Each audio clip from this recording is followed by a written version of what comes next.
Hi every one. இந்த advice மெயினாக ஸ்டூடெண்ட்ஸுக்காக தான். படிக்கணும். எப்படி படிக்கணும், ஏன் படிக்கணும், எதுக்காக படிக்கணும், இதெல்லாம் தாண்டி எப்படி படித்தா உங்கள் மைண்டில் நிற்குங்கிறதான் முதல்ல யோசிக்கணும்.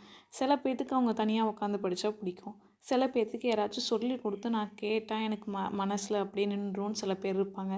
சில பேர் எனக்கு எழுதி படித்தா தான் பிடிக்கும்னு சொல்லிட்டு எழுதிக்கிட்டே இருப்பாங்க.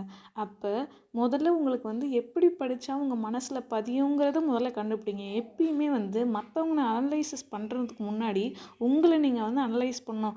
ஓகே, நான் இதை பண்ணால் ஹாப்பி ஆவேன், நான் இதை பண்ணால் இப்படி சேட் ஆயிடுவேன், இப்போ நான் வருத்தத்தில் இருக்கும்போது பாட்டு கேட்டால் சந்தோஷமாயிருவேன், அப்போ நான் இப்படி படித்தாதான் நான் படிப்பேன் அப்படிங்கிறதையும் உங்களை நீங்கள் தான் கண்டுபிடிக்கணும். ஓகே, இதை ஏதோ ஒரு மெத்தடை நீங்கள் கண்டுபிடிச்சிட்டிங்க. ஓகே ஓகே நான் எழுதி எழுதி படித்தாதான் நான் படிப்பேன் அப்படிங்கிற மெத்தடை கண்டுபிடிச்சிட்டிங்க.